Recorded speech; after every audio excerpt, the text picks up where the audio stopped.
Hello, am I audible?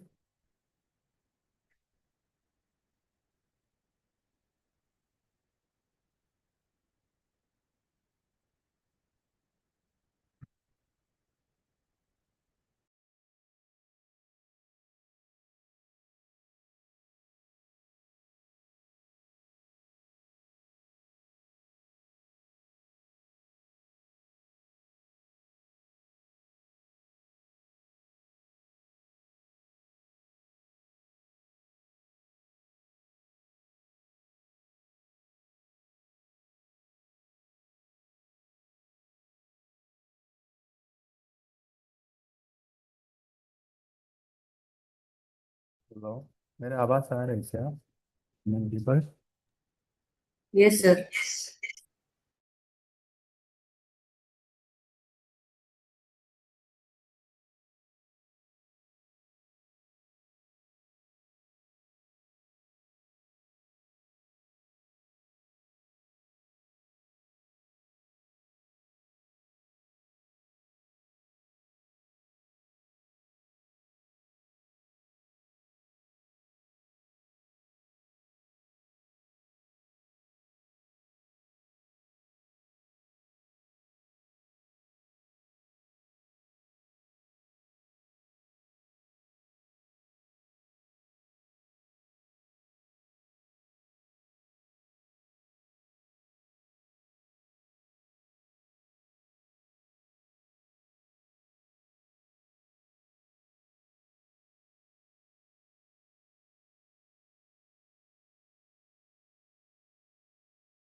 Hello, ma'am. Good morning.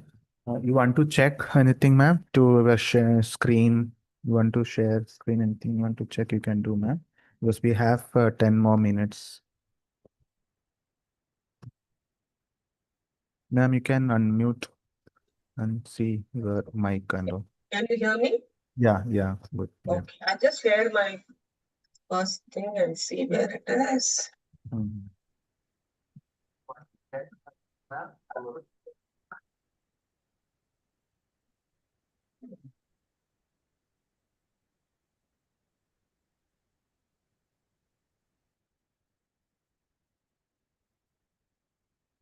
Nice background, ma'am. We are clipping in from seashore, huh?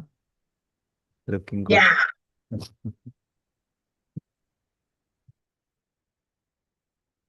Kerala, no, so let's be like that.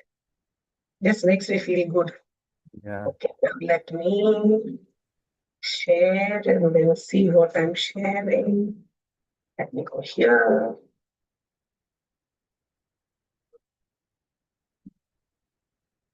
Okay, Yeah, it is.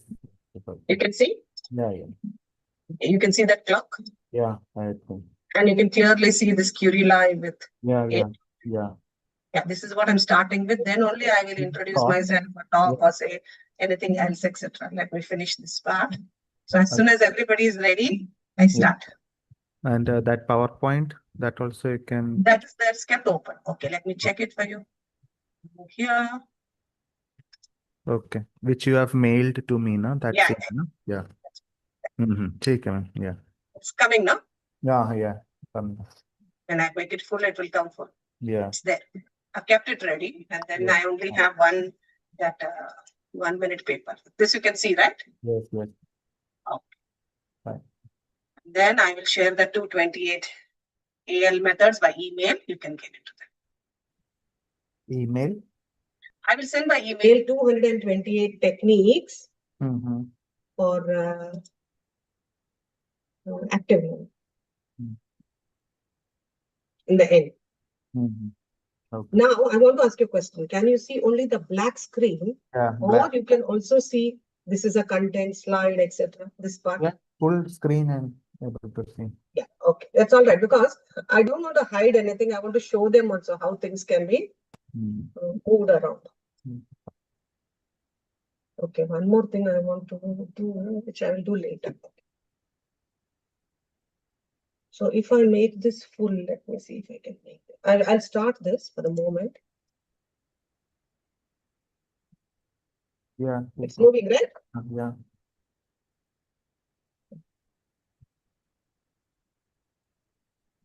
Sometimes things are clear. I hope everybody will have two devices, otherwise they might find it a little difficult.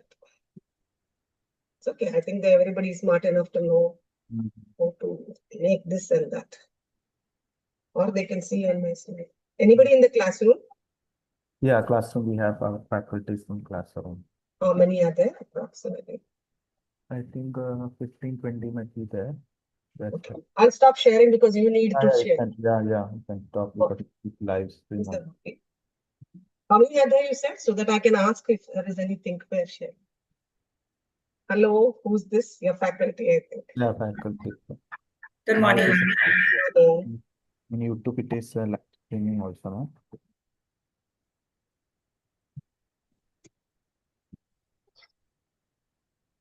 they can all unmute and talk also if they want to. No, you can also let everyone talk then.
Ma'am, can we start, ma'am?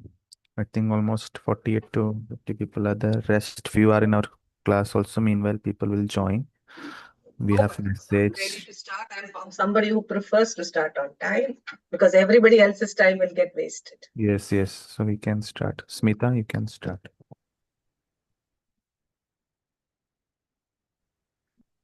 Good morning, everyone. A very warm welcome to our respected dignitaries, esteemed resource person, faculty members, and participants joining us from different parts of India as well as institution.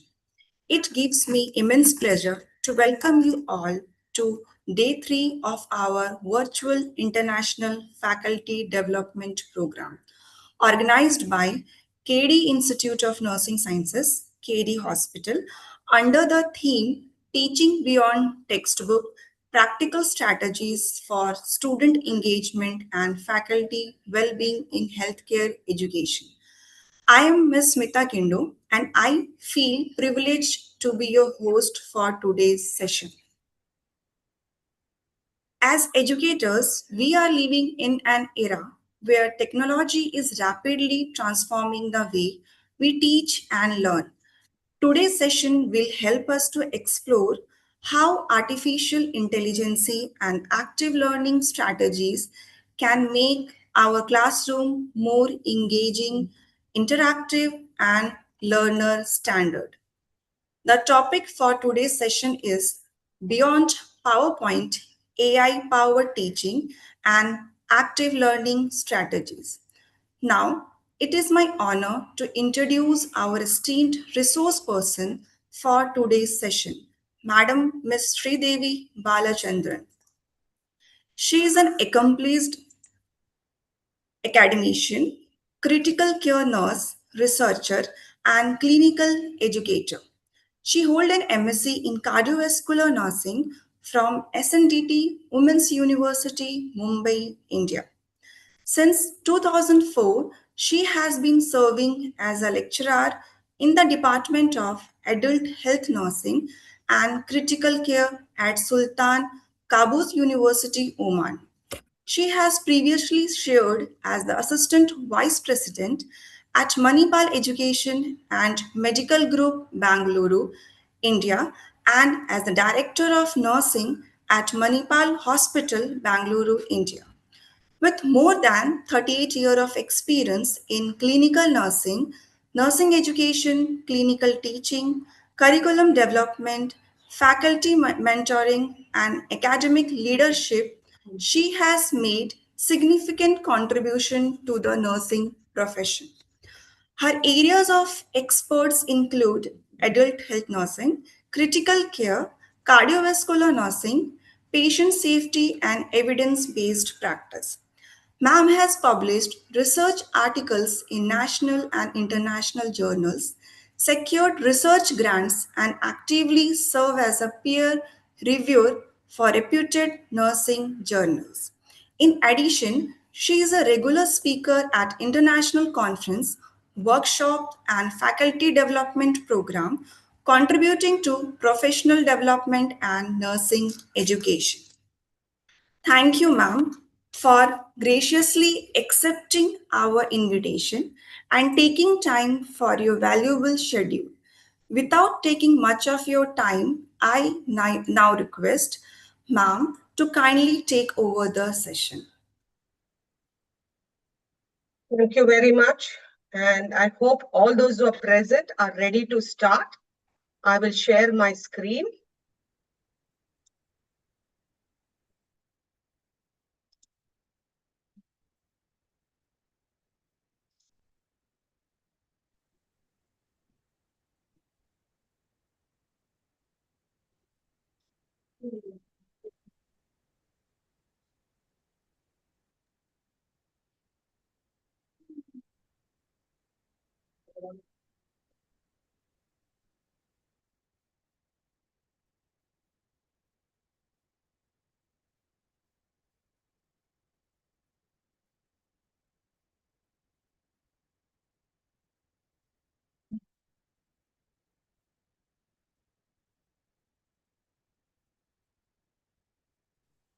So are we ready, everybody?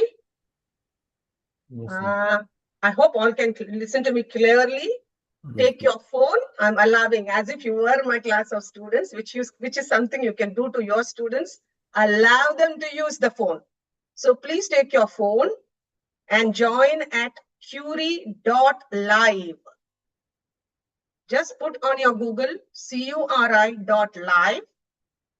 And when it asks for a PIN number, put 823083.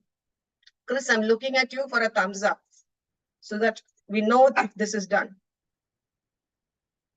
Okay. So let's start and we'll talk later. So think about what we are doing at the moment. Welcome everybody. So ready to start?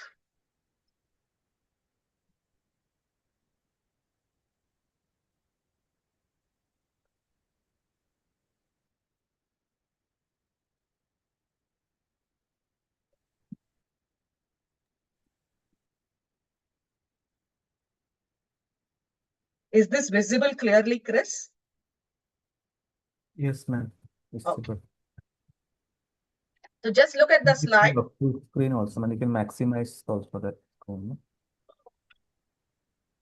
Maximize up, upper, man. Near to that close button. Yeah.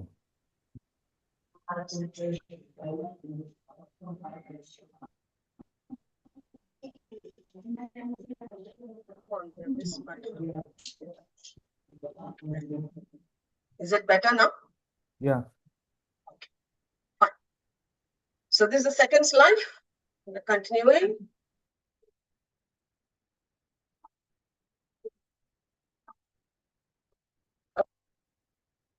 Read.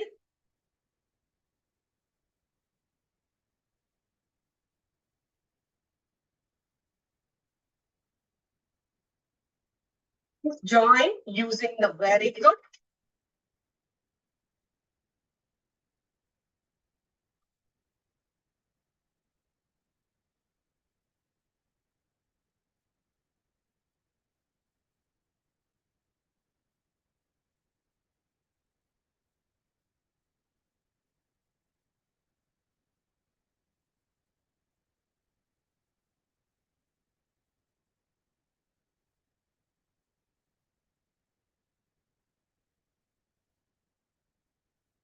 That's what you see, that 100% people think that 8 seconds is the human attention span.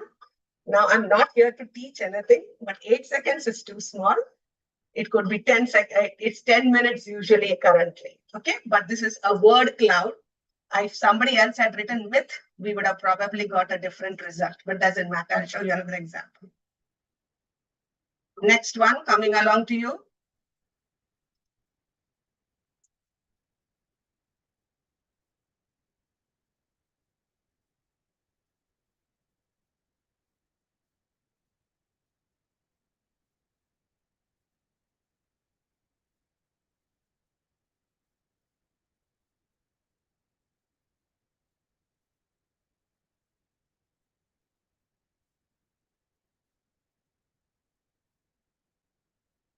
Here you can see.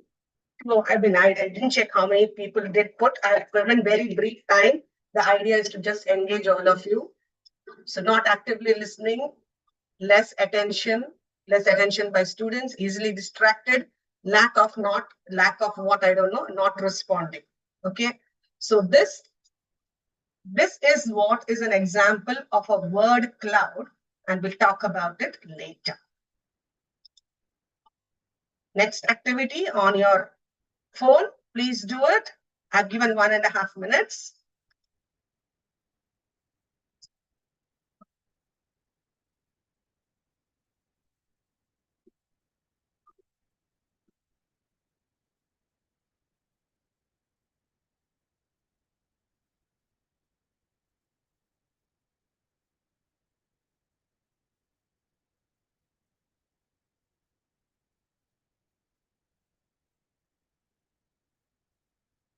Answer may not be correct. You can draw anything you like.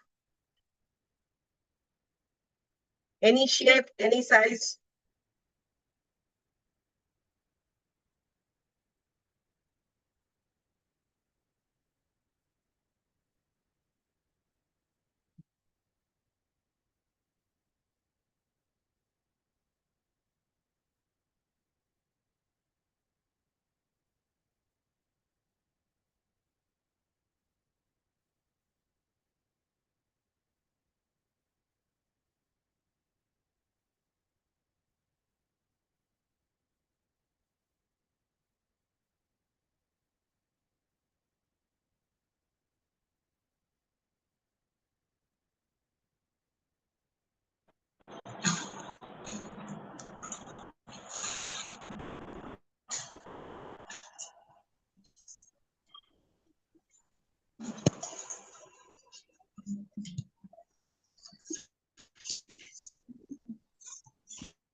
You have to vote.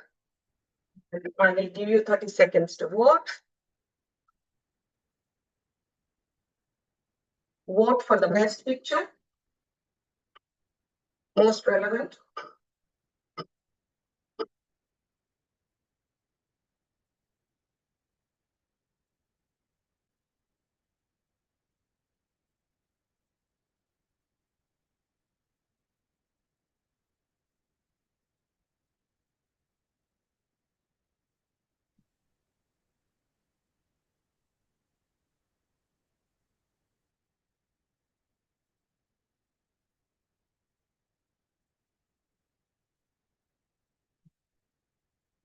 So whoever has drawn this picture, they will know that they have drawn this.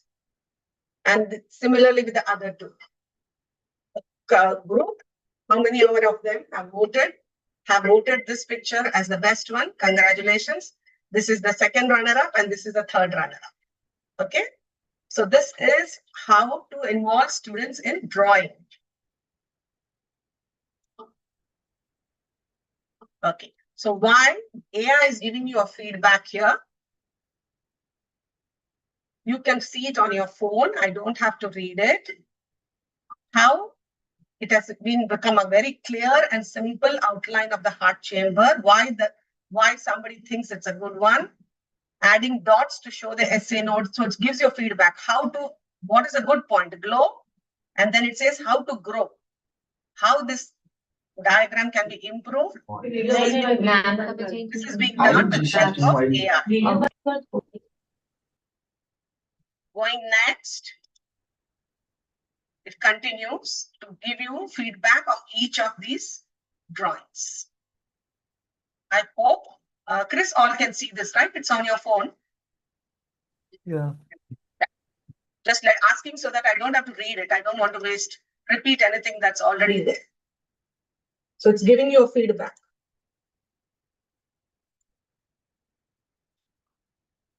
Okay, next.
Everybody gets a chance to read a feedback on your own device.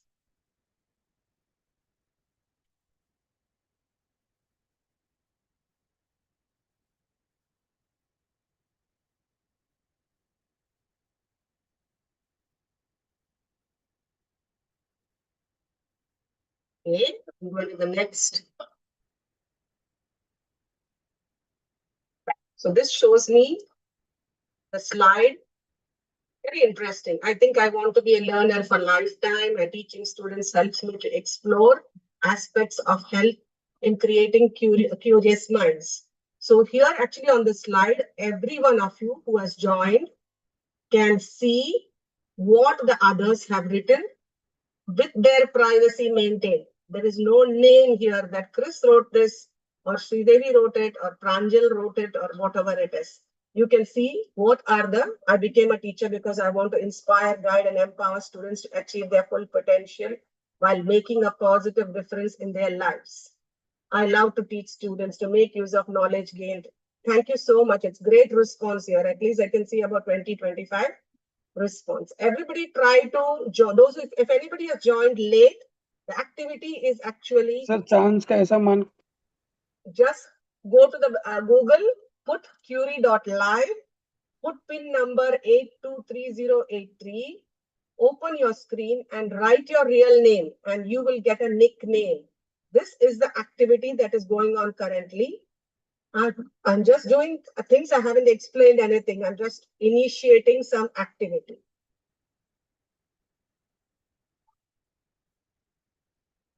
Okay, so you can get feedback or your response. So Where from I should get this app, ma'am? okay, so do you all want me to go back? Just go to Google, to your search, Google search. Just put curie.live. Ma'am, your voice is not audible. Not audible.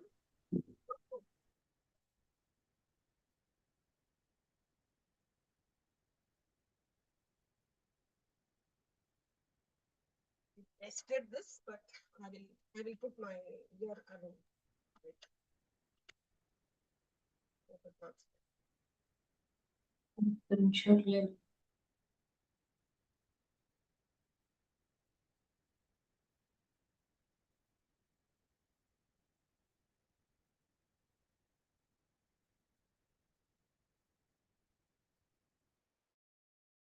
Is it better now? Yes, ma'am. Okay. Does anybody want me to go back?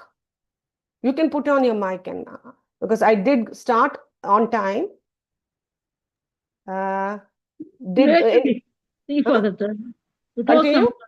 you told something Google we have to see what, ma'am? This one I'm showing you. Just put this app should be on your phone. If you had students or if you were my students, I am letting you use your phone. This is the first big thing I'm trying to tell. Because students love to stay on their phone and get distracted. So how to make them active? So we'll talk about it later. Currently, I want you to think about the activity you're doing. So please go to curie.live. Satya? Is everybody with me? Only somebody is having a problem. This is because of technology. Some of us may not be very good at technology. It's fine. Chris is around. Is everybody with me? I'm going to the next. Yeah. So should I go back, Chris? Because I really don't know where people are. Maybe I can take an activity behind or what? Go ahead, ma'am. You can go ahead. Okay, fine. So the next activity. So this was showing you feedback for all the activities that are there. I'm closing this. Okay. Now answer this activity.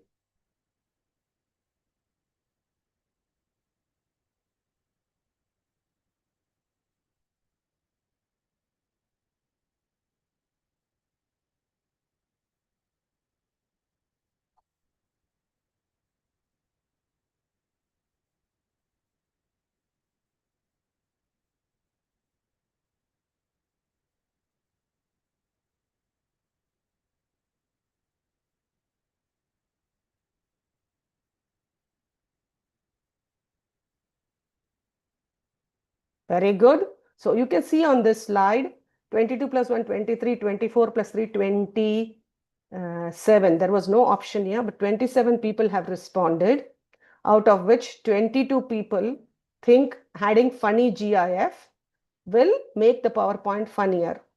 And this can be true. Okay. It could be because the others are not absolutely, this is just an example. The other distractors are absolutely not having anything correct. Crowd with text is not the right answer. Skipping a visual will not make the PowerPoint funnier. And everybody knows maybe just being boring is not going to make the PowerPoint any more better. So the correct answer here is add funny GF. So we have only 27 people actually on the technology part. I don't know why out of the 66, the others are struggling. Once again, go to Google on your phone, put Curie.live on the Google search. It will ask you for a PIN number. Put 823083. Then it will ask you for your name. Please write your real name and you will be assigned a nickname by Curie.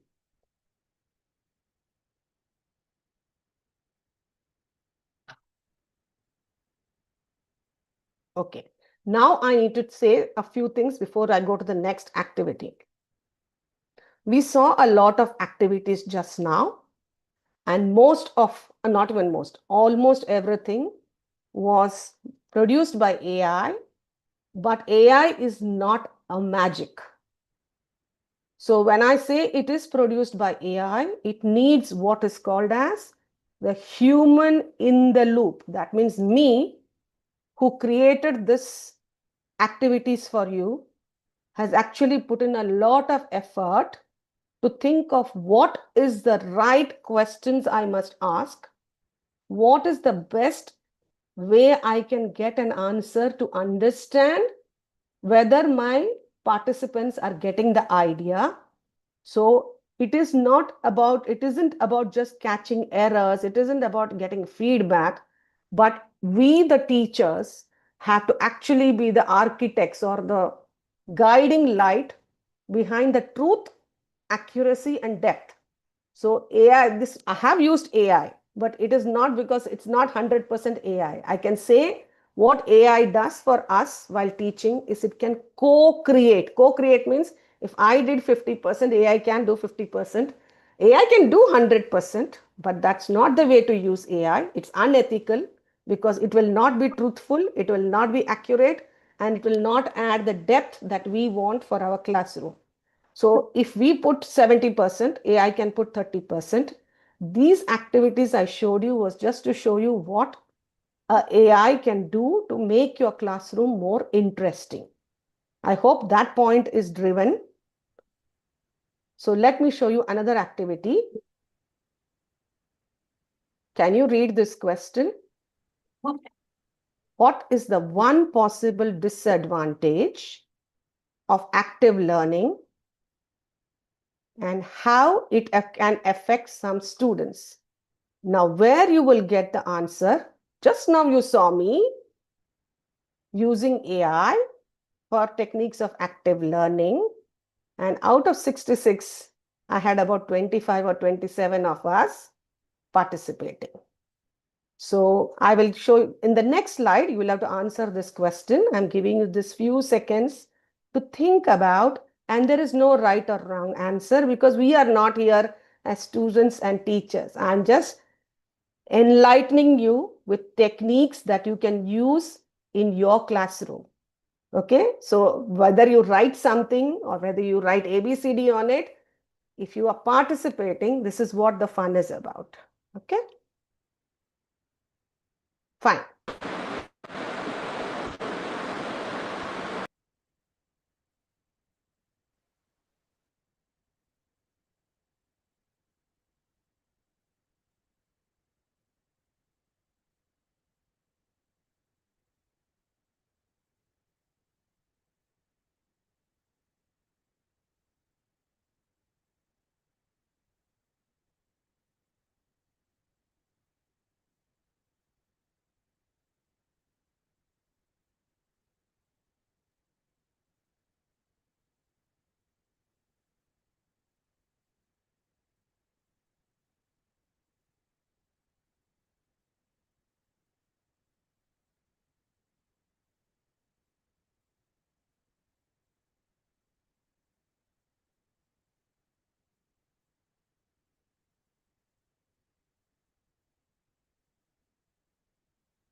I can see a lot of things that are written here. This time there is approximately 1, 2, 3, 1, 2, 3, 4, 5, 6, 7.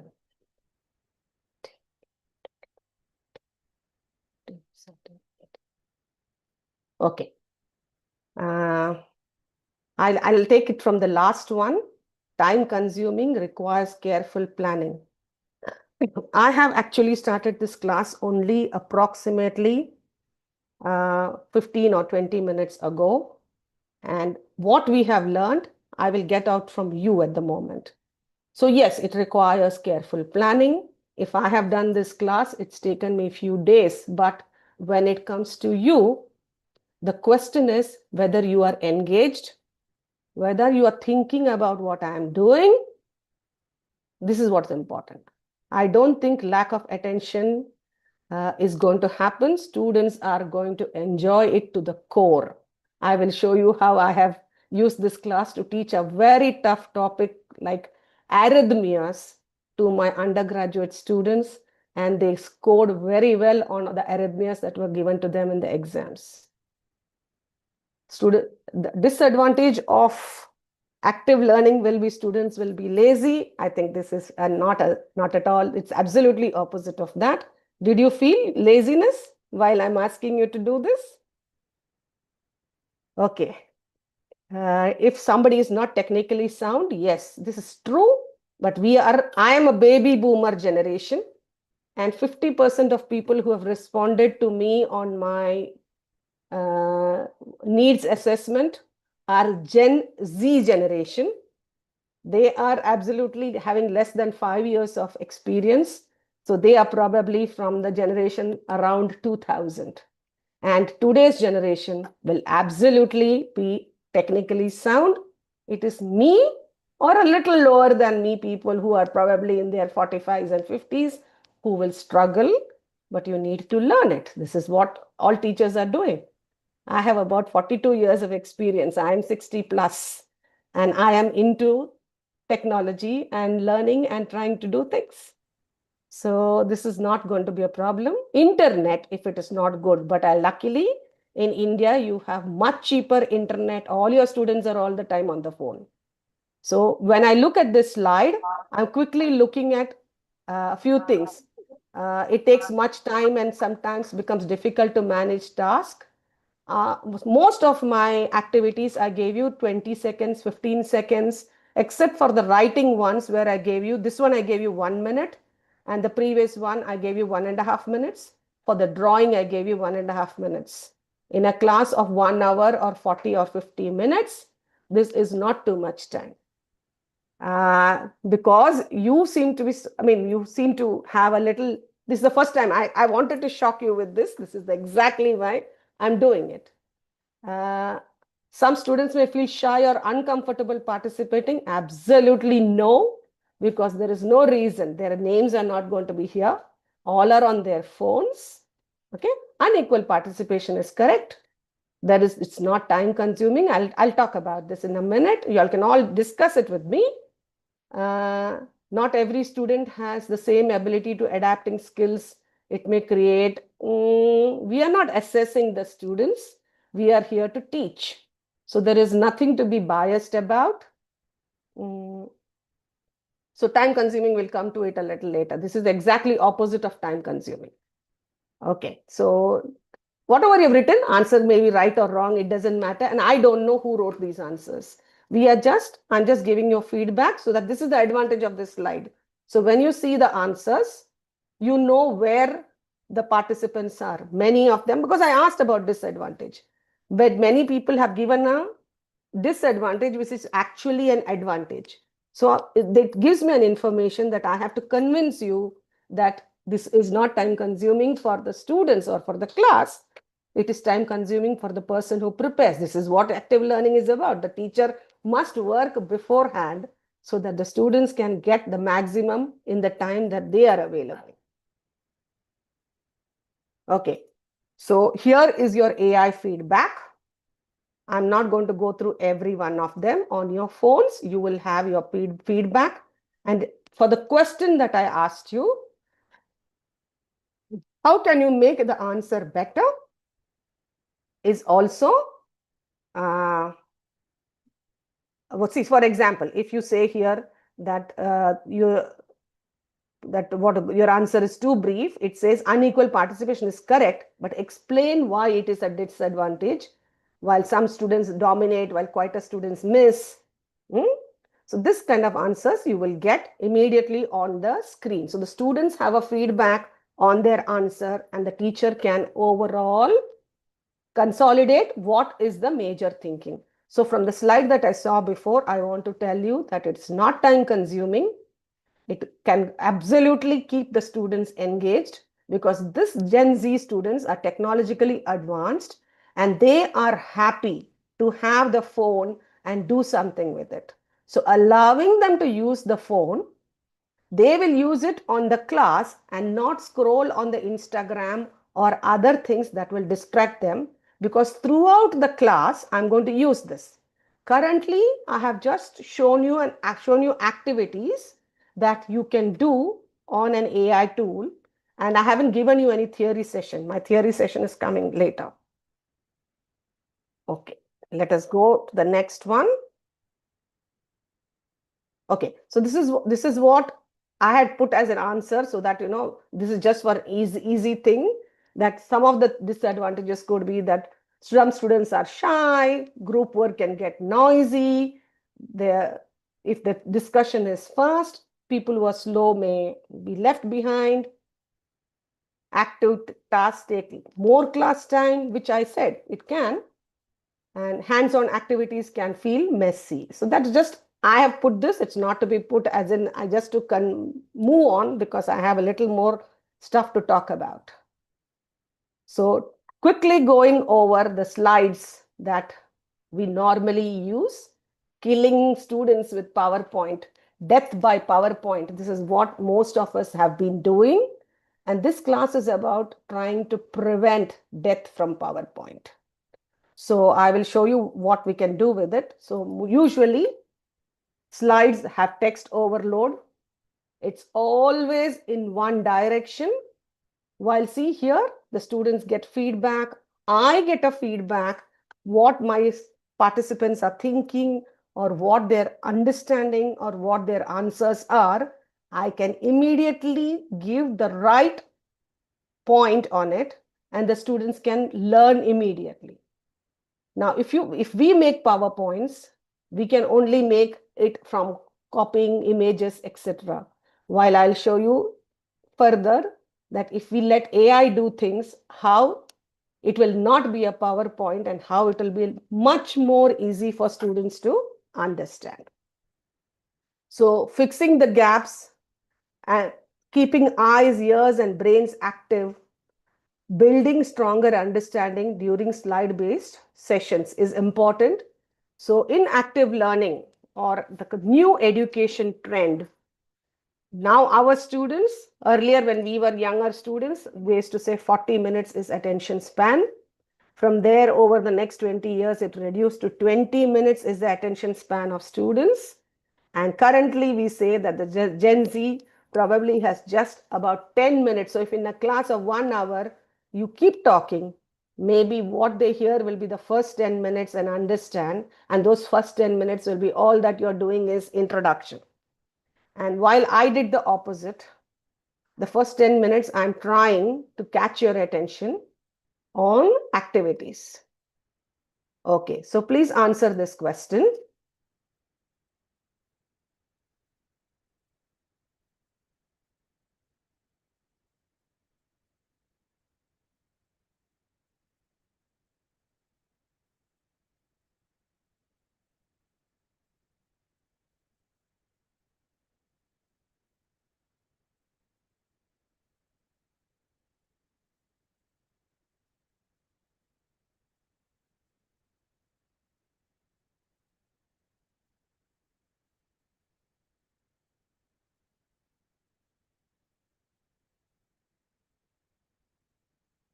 Okay.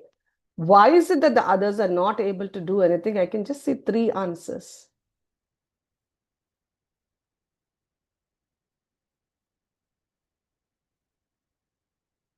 Can somebody tell me what the problem is?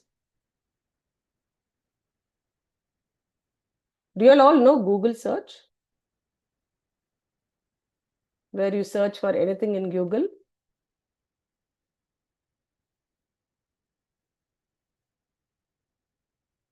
Network problem, okay.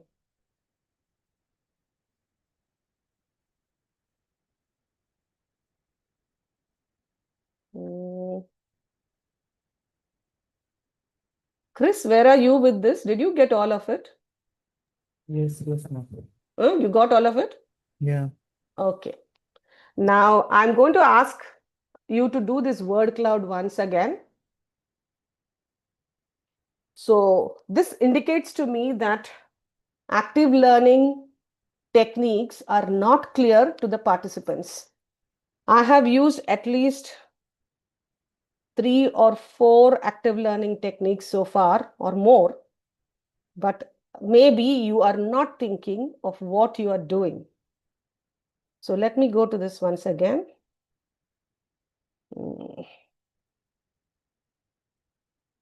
I don't think I can go to it once again. Let me see.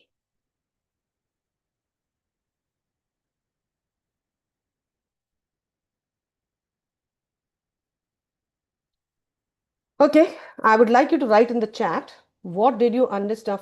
What kind of active learning techniques did you understand I was using? One of them, I will give you a clue. I have asked you to do a drawing. Is this an active learning technique? Those of you who were doing the drawing, did you think this was you doing the drawing? Did I do the drawing or you did the drawing? So one of the things that I made, if it is relevant to a class, I am a cardiac nurse.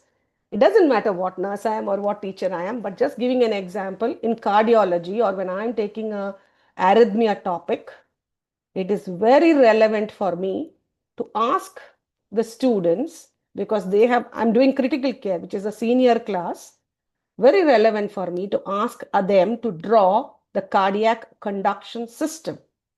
What does it inform me? Let me go here to talk about each slide so that you will know what is the reason why I asked this question. Okay, let me go here. The first slide that I gave you, I put in a clock and time just to draw your attention and get you engaged at getting this phone and trying to put your PIN number on it. Okay, so that was the reason for giving you 8 seconds there. The next slide was an AI generated picture, but this is something that I told AI to do. I have asked AI, make a picture or prompted it to give me a picture of a goldfish and a phone. It has nothing to do with the class. But what I've tried to do here is to gather everybody's attention. So what is going to come next? Why this goldfish and why the phone? So the students are focusing on your class. They are not distracted and doing things. So they are on their phone and they are not distracted. They're trying to wonder what's going to happen next. Then I have asked you a question here. Okay. And this is just a random question because I'm not wanting to do a formal class, just to show you that we can do an active learning technique like a true or false. So if I'm starting a class and the students know nothing about it, I can give them a statement and try to gather their attention so that if they don't know the answer, okay, now this is very silly question that I put, but if you ask them, the conduction system consists of, and put something else, not this, put SA node, AV node, a bundle of this, and then say conductivity, automaticity, and ask them to choose, we will know from the answers that the students are writing or from the voting that they have done, whether the students are clear on the conduction system. If they are clear, It saves me all the time. I was planning to talk to them about the conduction system, but if more than 70% of students know the conduction system, I can move ahead with the next slide. But on the reverse, if my students, or if they don't know this question to answer, I have to stop there and tell them the answer or tell them the introduction to what I was asking. This that word cloud I took only 20 seconds to give you, and then maybe if I was explaining, I will take a minute or two to explain that slide. Now here, this was an active learning. Drawing is an active learning in the class that I take. It may not be the correct thing to choose for a psychiatric class, or maybe we can ask them to draw a confused brain, and you can see the creativity of the students. Students become very much drawn to something that they can do and show. And when you put it as a voting, the students become very interested to see who will win. Very, very powerful technique. And the drawing need not take more than a minute. You can give, all this can be adjusted on this. It's up to us. So I even tried doing this by myself. When I show you this system, I will show you. I can become the student and try to draw and see how much time it will take for this activity, and give that amount of time, or even a little less, because we are dealing with the Gen Z. So this was about involving them, trying to get their understanding and to move forward fast. I gave this a 1 minute, I think. So 1 minute is not too much of a time. Now here, I wanted to show you active learning by writing short answers. What did you do? This is an active learning technique. You used your phone, you used your brain, engaged yourself, did a reflection activity. You reflected why you became a teacher. And this is exactly active learning. If I gave a lecture on qualities of a teacher or how somebody becomes a teacher, this is an absolute death by PowerPoint. While here I did not speak anything, and you are the one who wrote, and it becomes interesting for everybody to learn or see why others thought of becoming teachers. This will also increase their learning and awareness of different people's viewpoint on becoming a teacher. And I gave you 1 minute for this activity. This is to show you how we can engage students in the class with multiple choice questions. So this was made only to show you that a multiple choice question in between classes need not be a boring PowerPoint where you ask multiple choice question. You can use AI, you ask your question, and you can see the immediate feedback. Now, if the students did this on a PowerPoint, nobody will know how many people answered funny GF, how many people thought option 5 where there is no option is an answer, or maybe this person did not read the question properly. I don't have to wait and explain this because this is the correct answer. So I know that about 22 plus 5, 27 participants, majority of them know the answer. I can carry forward. So multiple choice question in a classroom is an active learning method. Think, pair, share, we'll talk about it further in a few minutes, is another active learning technique. So there are 228 techniques of active learning, and in 1 hour or in the next few minutes, I will not be able to cover them. So I will give you an initial thing on it, and then you can continue with everything that you need to learn. So having told this, I want to tell you that all these activities need not be done in one class. I'm repeating. In a semester, when you take classes, try 1 or 2 active learning techniques. You need to feel confident about it, and you need to assess whether this is working for your class. You must evaluate it by yourself, your comfort levels, and what it gives you. But by just doing PowerPoint, you will never progress to engaging students. PowerPoint is no longer recommended. This is not PowerPoint what I am using. I'm using AI related classroom technology. So this think, pair, share, what I should have done here, which I forgot because I'm conscious of time. If you are, Chris has got some people in the classroom actually. So I give you 1 minute I should have given you for what is the possible disadvantage. Everybody thinks individually. Then you use your neighboring partner, whoever is sitting to your right, very clearly give instructions to your right, talk to them for another 1 minute, and then pick up the microphone, or in a classroom, this is not supposed to be taught online, a classroom, randomly pick a pair and ask them to answer the question. So everybody in the classroom should be ready and will be ready, because when we ask, we can ask anybody. But now they are also happy that they are able to talk to their friends. What the students want is they should be given some freedom. They like to use their phone, they like to talk, they like to be heard. And what we do by that PowerPoint is give them a continuous lecture which doesn't give them anything to think. On the opposite, they take extra, double the time to learn it at home. Okay? So this was Think, Pair, Share was another learning activity. I again gave you a short answer question here. From here, again, I can make out what people think about it. So using these answers, I am trying to clarify that this is not time consuming, but it is interesting for the students.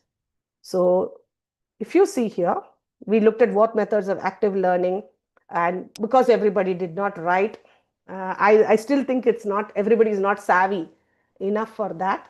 So I misjudged it. Okay. Now, I'm giving you one more question.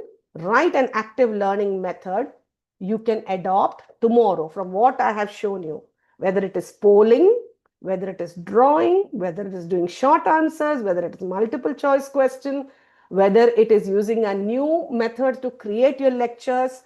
What can you do?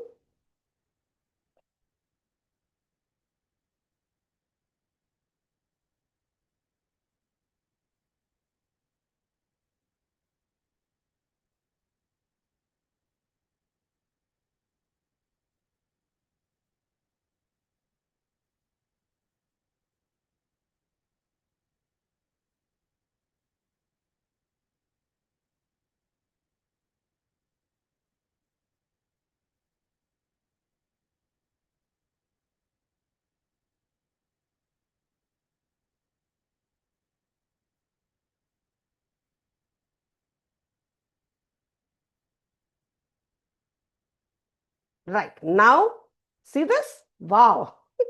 So it took me this much time to get you to be there. So I asked what is an active learning method that you can do. And there are people, see, so now here, the majority people, if you see, this is called a word cloud. By the way, this is also an active learning technique. Word cloud is an active learning technique. So initially, even when we start class in the beginning of a semester, sometimes we just ask students, how do you feel? Feel, not even think. How do you feel? And they will write, oh, bored. They will write, oh, sleepy. They will write tired. They will write hungry. But at least you have got the students to respond to you, which if you ask a question in the class, nobody will answer. And I'll prove it to you now. If I ask you all a question, I saw this yesterday. Nobody wants to talk. So if we are like this, how do you think we can engage our students? Think about it. I don't need an answer. So here, most people think MCQ is a very easy thing to do, but we could also use drawing, we could use polling. So these bigger ones are most people have written. If they are very tiny, AI tool, maybe only one person, ChatGPT, somebody else. By the way, ChatGPT was something I saw on your feedback. I will talk about it in a minute. ChatGPT is one of the most dangerous things that can be used. It is the most inaccurate. They are getting better, but we have other AI tools that can be used to make your classes more interesting. You have said that you do not know about nursing specific AI tools. So I'm going to just in a minute show you what I used so that you can understand. Okay, so this is called a word cloud. So that's another active learning technique. Okay, so now can you see here?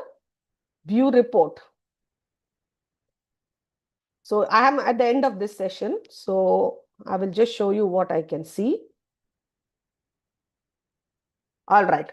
So don't mind anybody. So this is to just show you that if you had a class of 50 students or 100 students, if they really wrote their name, and this is not for showing on the slide actually, this is for you to go back after your class and look at things. So here I can see, if you look at this, who are the real participants? I can see the name of everybody who participated. How many of them got answers correct? Okay, this is the advantage of this QueryPod. I'm going to talk about it. So it gives your teacher a feedback. Now with this feedback, I will be able to, now I will show you how to generate insights. If I go here, it will give me a feedback, what I can do better next time. So here, learning object, this was my learning objective, to enhance student engagement and understanding by addressing the challenges of active learning. Now, most people, what is the summary I got here is most students, what they understand. I'm not going to read this action item. Use a QueryPod lesson with interactive elements like quizzes and AI-driven activities to demonstrate the benefits of active learning, which is what I'm going to do now. And if there are students who need help, probably this is not true because it's technical things, but this kind of a report will tell us how the students have been doing. Okay, now you can see here how many people participated, and for each student you will get a feedback. If this is Eben George, please don't mind how that student responded, how that one particular student, how did they do? See, this person hasn't submitted a response for why did you become a teacher. Okay, so this one student, so per student you will get a feedback, and you can use your understanding to agree with it or not agree with it. So isn't this an amazing thing to do? So now the next thing I want you to do is get your PowerPoint ready, because I'm going to take you to the QueryPod to show you how to do this. Okay, so I will not spend too much time though, but just to show you the site. Okay, go to Google, put QueryPod AI. Chris, are you able to see this? Yes, ma'am. Just making sure. So just do this. Go to Google, put QueryPod AI.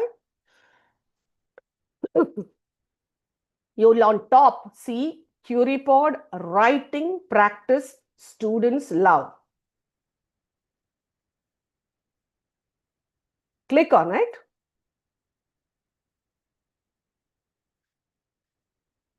Okay. Now this is mine and I've already logged in. So mine is slightly different.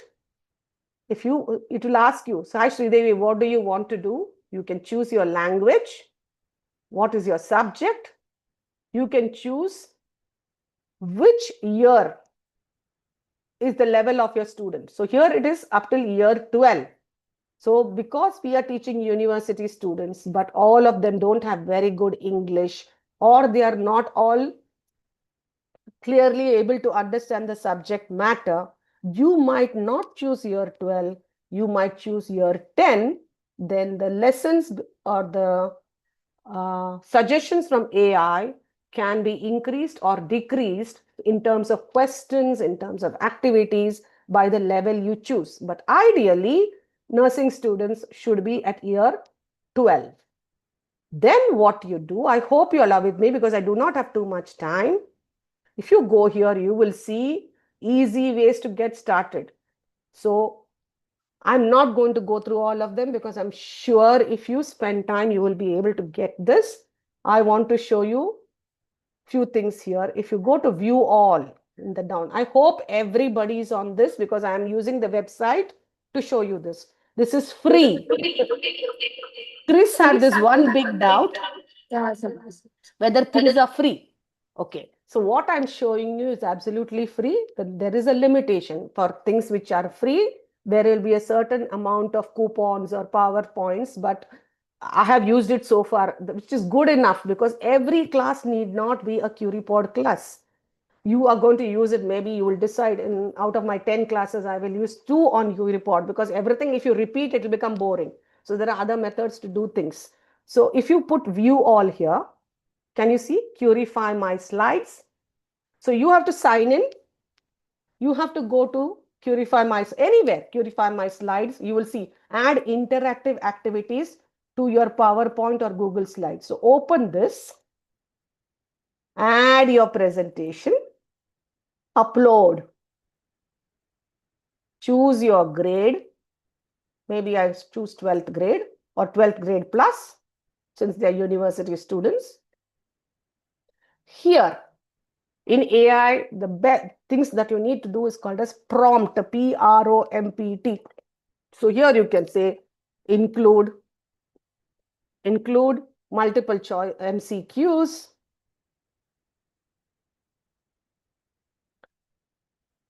polling, word cloud. I'll tell you the names. Think, pair, share, activities along with your slide. You can choose. So you put your presentation here, please. Choose to put whatever activities you want to put. Now you yourself have to learn it, because this is a learning process. And it took me hours together to learn this, how to make this properly.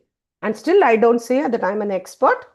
But after having put this, you say generate a lesson, and QueryPod will generate a lesson for you with your original PowerPoints, which are your PowerPoint by death. That means a lot of words in it. That slide will remain, and in between that, there will be activities. Now it is up to you. You're saying time consuming. If you have 1 hour class and you know what you have to cover in this, there are 2 things I want to tell. Today's world, you cannot cover every content. So please do not attempt to cover pneumonia, from what is definition of pneumonia to signs and symptoms to pathophysiology to medical management to nursing management in 100% details. You need to know that the student may have already learned COPD or learned asthma. And if they have learned 1 class of respiratory system and they know their anatomy physiology, or they should know, you should tell them from prior the class that they should be aware of anatomy and physiology. Then you can start with the drawing. You can start with concepts of word cloud like tidal volume. Maybe the student doesn't understand reduction in tidal volume, bronchoconstriction. They may not understand what is bronchodilation, medication. You can use quicker techniques to revise these and then go to your main topic, which might be nursing care of patient with pneumonia. Depending on how your creative brain works, if it is me, and I've already done a class on asthma, I might even ask a slide, or I might ask an activity to the students to tell me differences between asthma and pneumonia symptoms, or differences between asthma and pneumonia pathophysiology, maybe 1 difference or 2 differences. And when I see the answers, I will know whether my student has understood asthma and whether my student has read pneumonia. Now, this requires our brain. It is requiring time. Teachers have to be facilitators. They have to know, they have no choice. So you can generate your lesson and then spend time working on the activity. If you think the AI has generated a multiple choice question, which is not something you want because you have not covered it that way, you can go back to that and get your, I will show it on my lessons. So this is how you make it. There are other things you can do from there. These are my classes. I just want to show you how I made quiz for arrhythmias. Okay. See here. So after I finish my class, I can either send it on a WhatsApp group or on a learning management system to the students. They can work on this on their own time. And it's so interesting, colorful, that the student is more motivated to do this. So if you look here, this is a quiz that I made from QueryPod for my activity. I don't have more time than this to stay on this because the objective is not only to teach you this. So I'm just showing you one AI tool. Here I can show you my entire arrhythmia classes here. Yeah.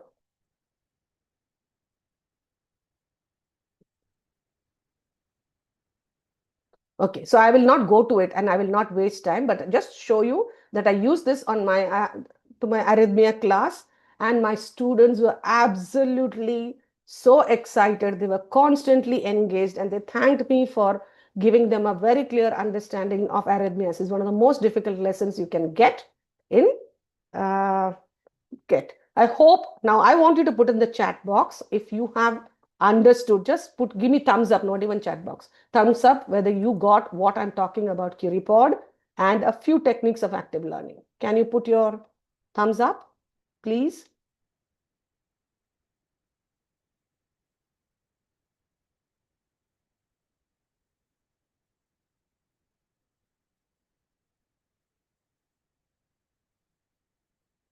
Yes, reflection can be done. I'm going to come to it in a little minutes. Okay, so that's about Curipod. There are many AI tools, but there's not enough time. At least start using one, we can look at the others. Okay. Let me go to active learning techniques, but before that, let me catch up on. Okay. So this is just to give you, so we are moving from this to active learning techniques. Now I'm going to introduce you to active learning techniques.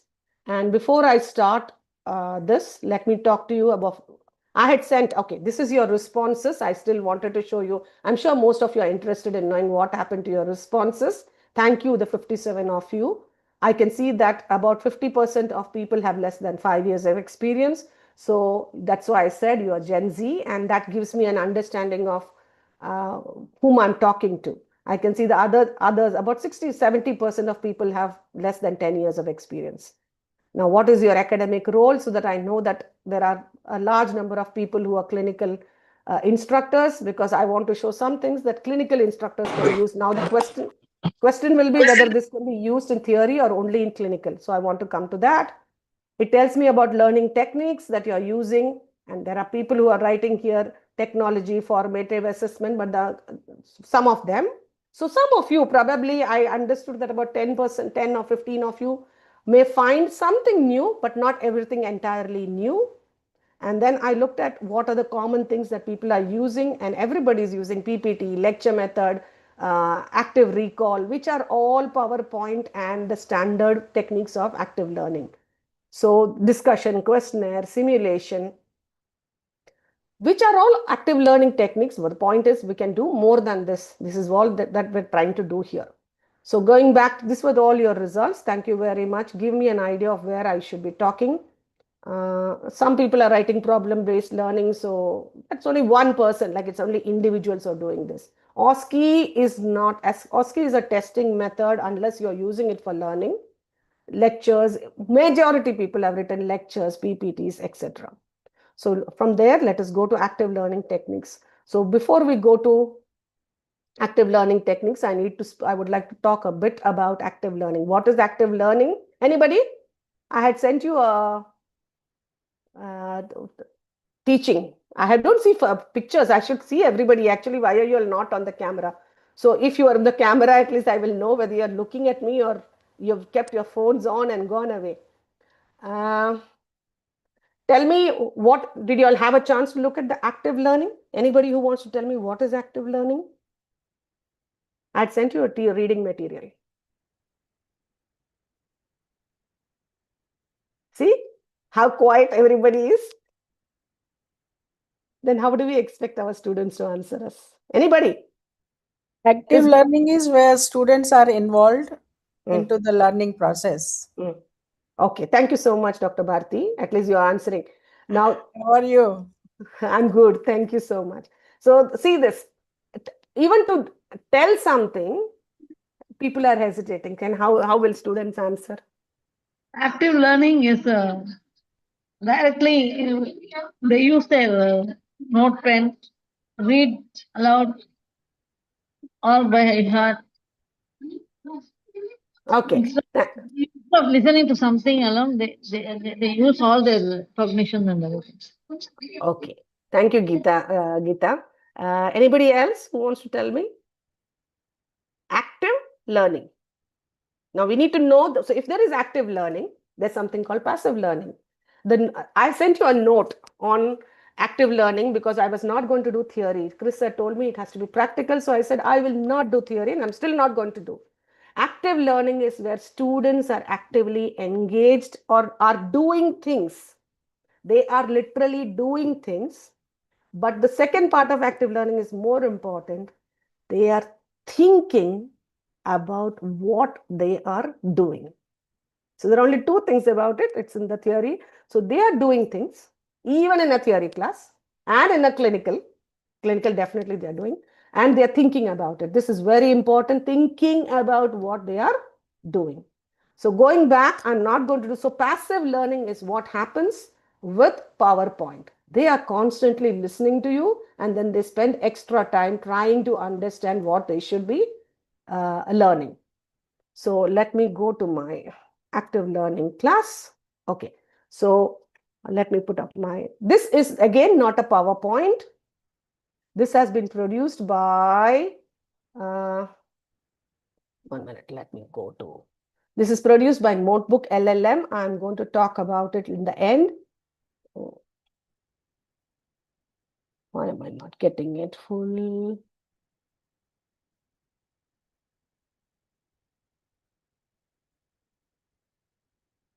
Okay. Can you see the full slide screen? Yes, ma'am. Can you please reshare your screen again because someone has scribbled on the screen. Yeah, I can see that. So you can what- stop sharing and again you can reshare. Okay.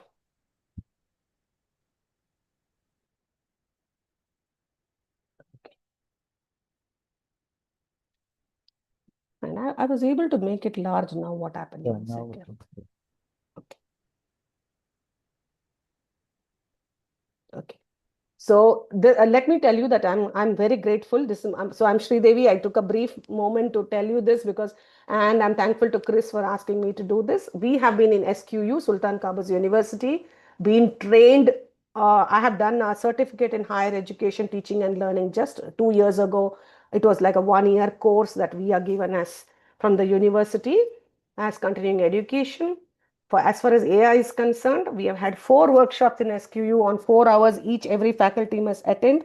So we have quite a lot of knowledge on AI, though we are also continuously still trying to learn and experiment. I'm not an expert, but I thank so that even if few things people can start using, then they will start getting interested in it. So this active learning that I'm telling you is from an active learning booklet that Sultan Qaboos University has a framework. They have a booklet. They have policies on active learning and have utilized or has believed that active learning is their foundational, their theoretical base for teaching students in the entire university. So going to the first technique, quickly to tell you, why am I struggling with this?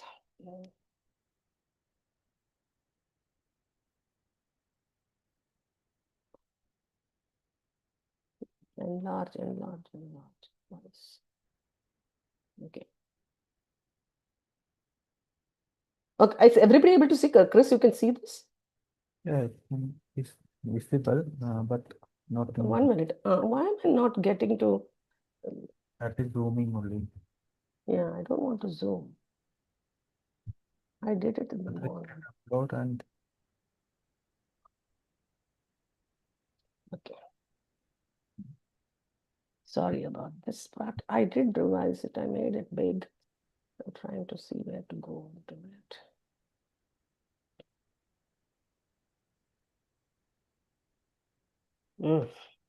Okay, let me not waste time. Let me go on to telling you about active learning. Okay, let me zoom on what I need to do. This is passive learning. The teacher talking to the students. This is active learning. The instructor is somewhere here. But if you give the students activities like the whole class activities, like we can do word cloud or we can do polling, the entire class will be on the phone and be able to do this. And like I said, I have experienced it, and you need to experience your Gen Z, then you will know that we don't know how to use it probably and struggle, but if you give them these, they will do it very, very quickly. So if it was think, pair, and share, if there are other activities we are going to talk about, the picture or the diagram of active learning looks like this, while passive learning is like this. It improves student engagement. It actually allows them to do critical thinking, because that's all explained there. They can actually improve their communication. They will have better retention of what they have learned. So this is just keeping that in mind. Like I said before, there are 228 techniques of active learning. So if you look at this slide, active learning techniques, now this graph will show you that some of the activities are highly time consuming. For example, like modular learning stations, role-playing simulations, flipped classroom, Socratic seminars, fishbowl discussion. These are all names of active learning techniques. These take high amount of time. So it is not something that you do every day for every class, but it can be used as one of the techniques. Active learning start with one activity from this semester that you are running. Get comfortable with it, use it, learn how to use it. We are not saying that teachers have to use 228 learning activities. Secondly, I am not telling that traditional teaching methods are bad or anything is wrong with it. Traditional learning methods along with AI can make your class much more interesting, engaging, and interactive. So this is what I try to prove in the first half. Now you will see when I keep talking how much different it will be from interaction. Now look at the second half of this. If you use low-level preparation activities like think, pair, share, it can take just 2 minutes of your class, 1 minute paper, peer instructions or concept tests, clicker questions. Now, all this will depend upon resources. I'm aware that some of you may not have internet in the classroom, while we have internet in our classroom. Even then, if you have a laptop with internet and your students have a phone with data, if we want to engage them, we can do all this. So there is no excuse to not using active learning techniques. So 1 minute paper takes exactly 1 minute. Maybe by the time we finish, it will be 2-3 minutes. Now, active learning is something that there's enough research and evidence. I'm going to come to it quickly and briefly. I'm not going to give you the evidence base because all this you all can read. I will just direct you to it. So there are a few techniques that are, if you look at this, you will see from the grade, from this graph, that you can see implementation time low, implementation time high. Preparation time for teachers will be low on this. Preparation time for teachers will be high on this. It is our job to prepare for our class. So that's what I want to tell here. When we go down, we will see, okay, let's go to the first technique that we are talking about, which I already showed you there. So this can be directly used tomorrow. Think, pair, share. So, okay, active learning can be done for all students in a classroom. So, individual and whole class. So, what are the techniques that can be used? You can use poll. By the way, to use any of this AI, whether it is polling, whether it is MCQs, whether it is word cloud, you don't have to use QueryPod. There are multiple other, for example, for polling, there is Mentimeter. I'm sure some of you know Mentimeter. For MCQs, there is Kahoot. So you can use other apps. I'm just showing you in one place all the things which are easy for us to use. You don't have to use it like that. You can choose any app which you're comfortable with, which you know or somebody is telling you about, but use an activity so that it can engage your students. They feel much happier like that. Now, having said that, let me show you this think, pair, share. Look at my slide here. Let me tell you, it's not PowerPoint. You can never create a slide like this on your PowerPoint, however creative you are. This is from Notebook LLM. So if you look at this think, pair, share, so easy for students, for you to understand that here we are giving the students a question. So for example, I've written a question. A patient after surgery develops sudden shortness of breath. Now, What are your immediate actions? Now, you're all from the medical field. I mean, either you're nurses or physiotherapists or pharmacy or wherever you are. The whole group is somebody in the healthcare. Now, can you write for me answers in the chat box? A patient has got breathlessness. What can you? So you can give them this 3 to 5 minutes is recommended. You can give them 1 minute. You can give them 2 minutes for individual thinking. So when I'm asking you to write in the chat box, you are writing your own answer. Okay? I'm not going to evaluate, just write anything. At least you can say prop up the patient, provide oxygen, monitor saturation, write anything. This is something that everybody should be knowing about.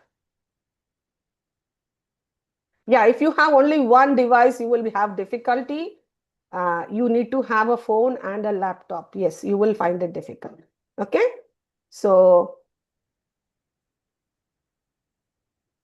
okay, oxygenation, position, saturation, etc. The others want to know about the other apps. We will talk about it. In the end, hopefully, I will remember to do that. Okay, so your individual answer. Now, I would ask in the class, those if you are in KD or even if you have a friend on the phone, call somebody, chat with them, and take 1 minute with a friend of yours to tell what are the answers that you want. So partner discussion. So I will say if it's a classroom, so talk to your person in the right side of your right side and take 1 minute to bring a better answer. So you have 3 points in your mind: saturation, position, oxygenation. By the time you talk to somebody else, you might realize that you want to do something else. What is the other thing?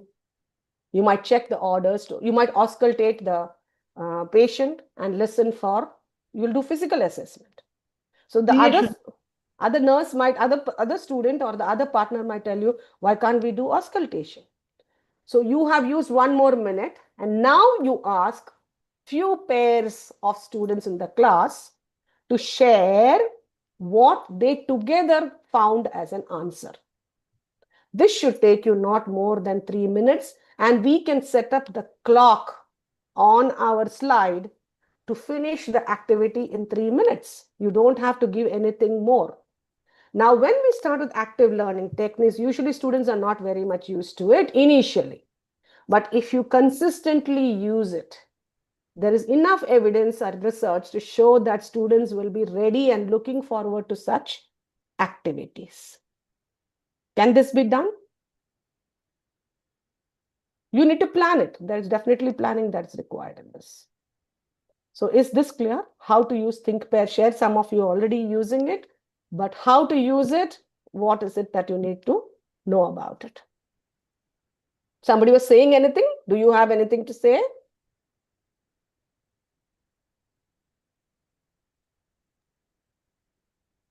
Okay, because I'm not able to, let me see if I can see the chat also in between.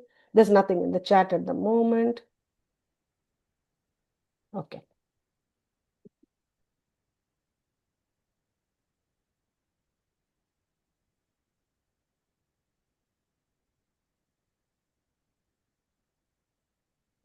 I was trying to enlarge this. Okay. The next technique that I want to talk about is, so okay, by the way, on the top, you will see the time that is required for each activity. If you look here, this is a whole class activity. The preparation level is very low. You can start with this immediately tomorrow. It will, because you are doing it for the first time, you might find some difficulty. Okay, so pay attention to that. I'm going to show you different types of things so that you have an idea. And again and again, the advice is to do one active learning technique. Okay, so here you can see this is a peer instruction and concept test method. Here you can, this activity is for individual students in the class, or they can do this with their peers. That means you can make a group activity for 2 or 3 students together. You need some effort here. Okay, and the students have to do pre-class work. Now here I want to introduce you in active learning to a topic. What is suggested in modern education is you do not do 1 hour lecture. We do what is called a mini lecture. Mini lecture means the teacher will not talk more than 5 to 10 minutes.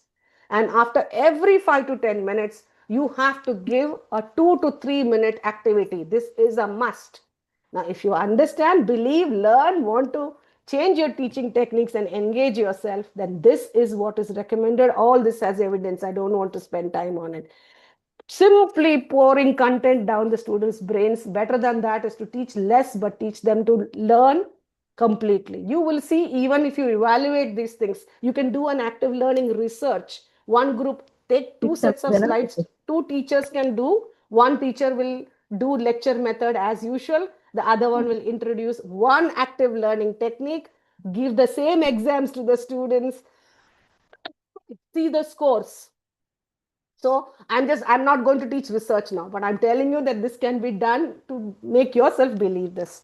So here what you do is give them a mini lecture, ask them a question. So for example, you can ask them which scenario, you can give them 4 scenarios and ask them which scenario indicates a conflict of interest. So for example, you might give them 4 scenarios. I'm not waiting on that example here. So you're teaching an ethics class and you're teaching them conflict of interest, or you're teaching them a research class, or something like that, and conflict of interest. So you give them what is conflict of interest in 5 to 10 minutes, give them a multiple choice question, ask them to answer it.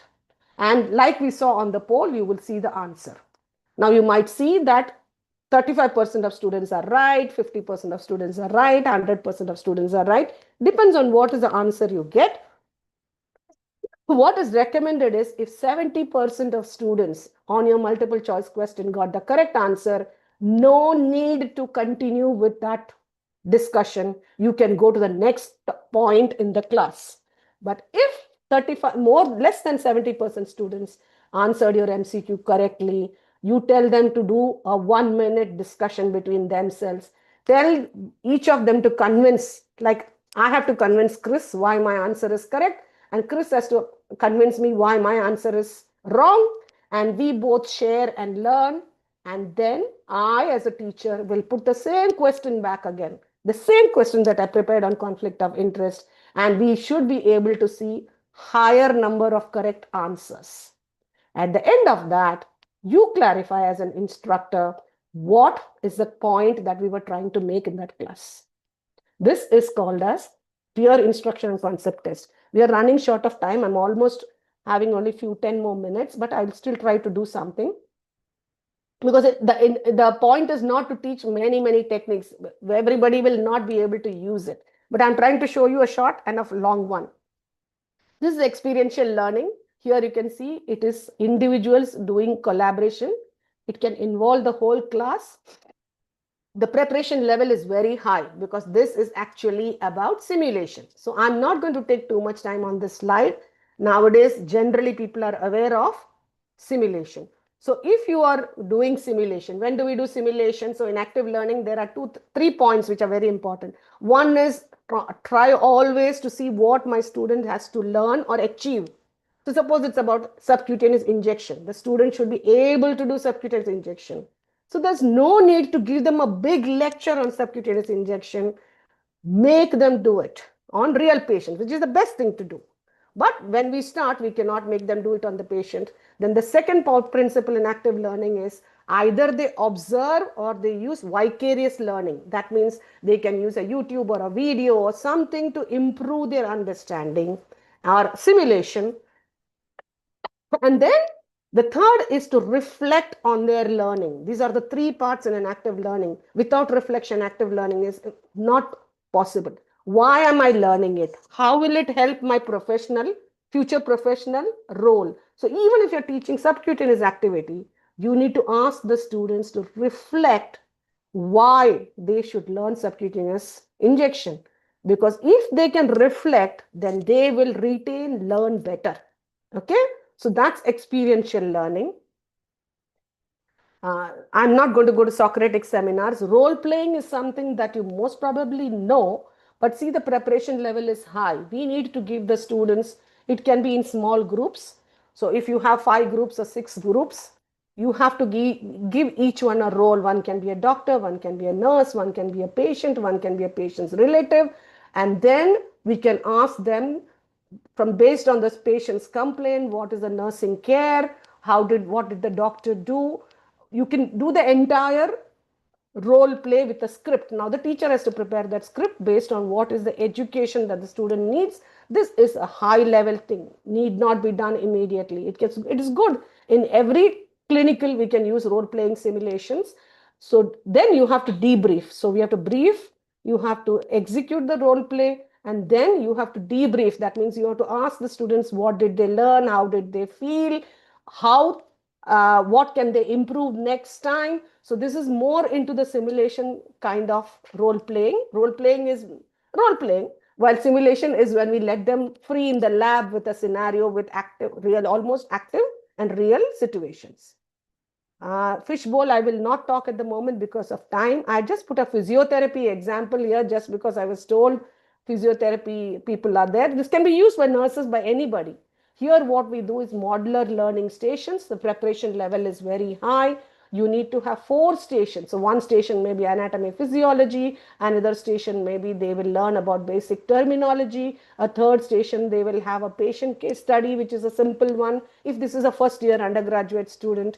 And the 4th station they might have like what are the I put here as an example that they might debate about the physical therapy or myths about physical therapy provided that is using the resources. So this is a station that can also be used for active learning. Now this can be used in nursing in fundamentals classes, or we can use it in physical assessment classes. They can learn different stations, different physical assessments. This will save much more time. Preparation for teacher is very much there, and we need resources. I want to show you one more very easy example, which is one of my favorites actually. This is a 1-minute paper. Now on this, I want to show you 1-minute paper example. Where is my 1-minute paper? Let me just go here. Okay. This is in the clinical that I did last semester. Hope everybody can see this. Now in my clinical, in the last rotation, I had 6 students or 4 students, 7 or 5 students. So they came to the clinical in the last rotation, and then they have exams. So what I do is give them a small piece of paper from the chit papers that we have. Ma'am, it is not visible, that part, PDF, that 1-minute paper. Can you please show that? I'm showing that. It's not seen? Showing that. No, it is only that PPT show. Okay, 1 minute. Okay, let me just close that. Thank you for telling me that. Okay, let me close it and go here. Is it showing? Is it there now, Chris? No. No, ma'am. Oh, your screen sharing, it's here. 1-minute paper. You have to open that PDF. I have opened it. Okay, I'll stop share. Share again. Okay, now? Not that. Okay. 1 minute. Zoom. Share 1-minute paper. Okay. Oh, fine. Now? Yeah. Okay. So this is my 1-minute paper. Now this how to use this 1-minute paper. It's only 1 minute. If you're in a theory class, I'm talking to you about a clinical example. If you're doing a theory class or a clinical, this is my last clinical. I had asked the students, I gave them a piece of paper and I told them, I wrote here, this is my handwriting, confident and not sure. And then I listed out all the things that I expect my students to have learned before the exam. So I asked them endotracheal suctioning. And then they have to write on the paper whether they are confident or they are not sure. Arterial blood gas. So I just gave them, just verbally I told them, physical examination head to toe. Critical thinking, that means are you able to relate the things that you know? Can you tell about rationale? The scales that we use, like critical pain observation tool, Richmond agitation and sedation scale, or whether it is a 4 score, whether they know how to assess the patient. So if you see here, what their confidence, I've only put 4 of them. You can see that one student here has written, I'd asked them medication calculation, because exams we do ask them medication calculation. See, one student wrote medication calculation, they're not sure. Another student wrote priority in nursing diagnosis and nursing care plan. He or she is not confident about nursing care plan. Here is a student who is writing In ABG, they don't know how to do zeroing. Okay, there's a student who doesn't understand ventilation mode and its benefit, and this is the last rotation of their clinical and critical care nursing. Here, see, a student has written, they don't know how to position the patient or identify it. Now, this was given in the pre-conference at 7 o'clock. I just give them a piece of paper, tell them to write, and they have written without their names. I collect all the paper, and by the time I assign them patients, I look at this paper and I know in the next 3 days or 5 days in the clinical that the students are with me, what I have to teach them. But believe me, if you ask them, none of them will tell me that I don't know how to do medication calculation. I don't know how to do zeroing. But here I have this and I can focus on their teaching. This will delight your students. This is active learning. Now, if this has to be done in the theory class, I will also ask you actually now. If I were any class that you're doing, whether it's pneumonia, asthma, psychiatry, whatever, at the end of the class, tell them to take a sticky note or a small size paper this much. Okay, because we only have 1 minute. Ask them to write what are the 2 important messages or what did you learn, 2 important learning that you got from the class today. This could be one of your classes and the students will write 2 points on a small sticky paper. I'm also going to ask you to write it actually. Tell me what you learned, 2 points. We talked 1.5 hours. 2 points of, it could be just bullet points. What did you learn? And put it on your screen for me. Please put it on your camera. Take a small piece of paper, nothing big. 2 points that you learned from this session. And put it on your camera. I may not be able, I'll try to read it.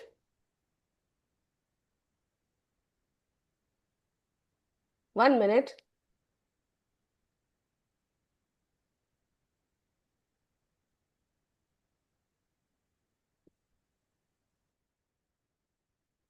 Put on your cameras and show me the paper.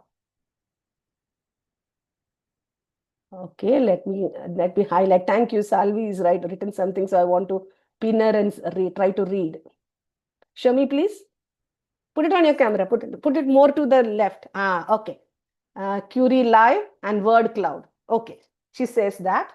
Dr. Bharti says how to make use of AI in teaching and make learning active. Anybody else? 2 things that you learned. Okay, so I'm continuing to tell, thank you, whoever did it, I'm grateful. Let me see if anything else is on the chat. I don't see anything else on the chat. Active learning, new strategies, Curie Pod. Okay, Dr. Rakshit. Anybody else? I can see Neela Bain. Can I just pin her and see what she has written? Can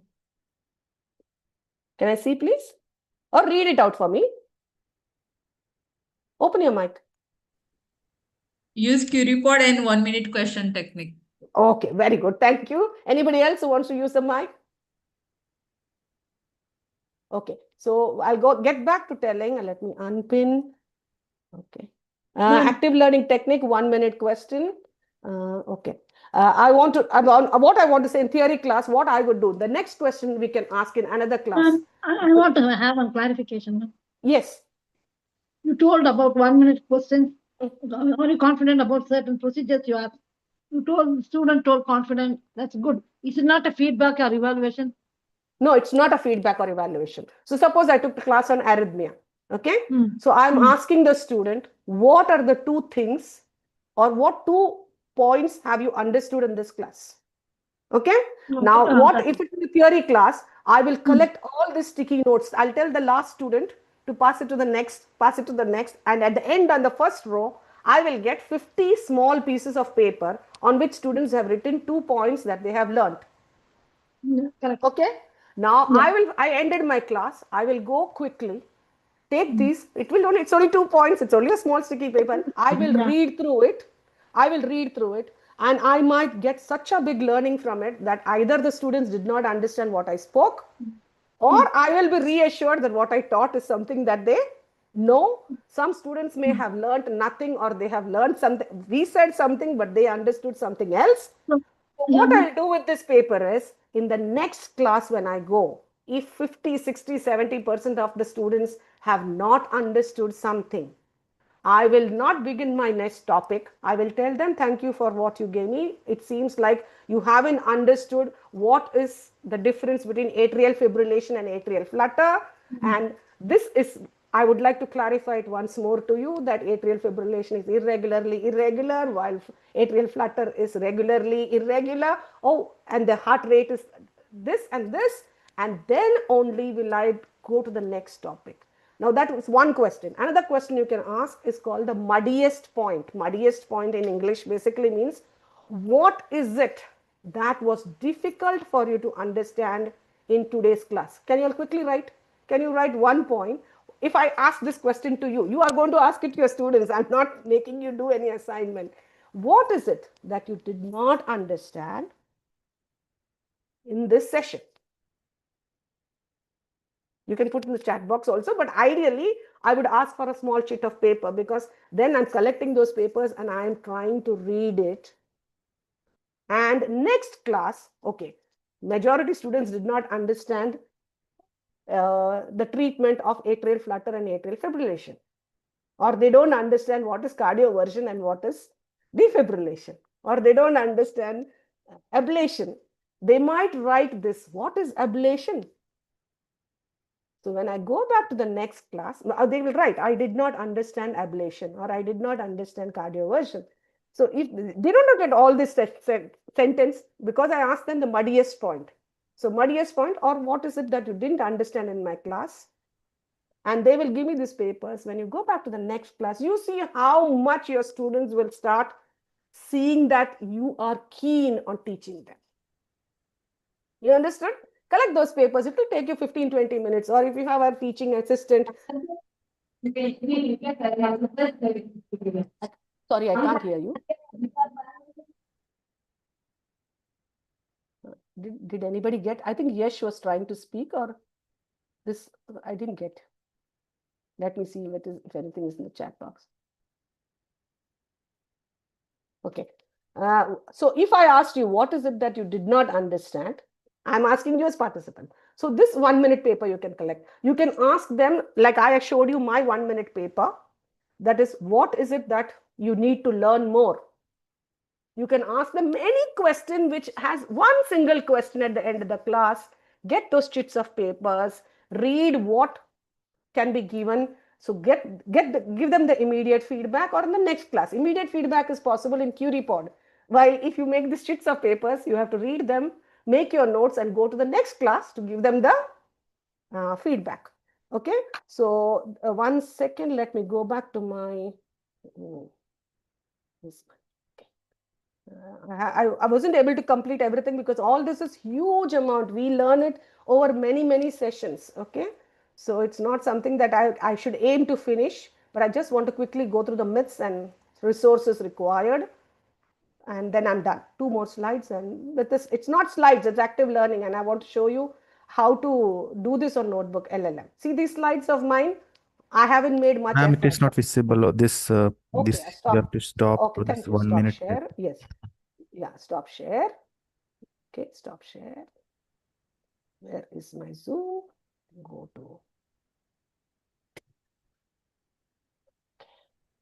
Now nothing is there, right?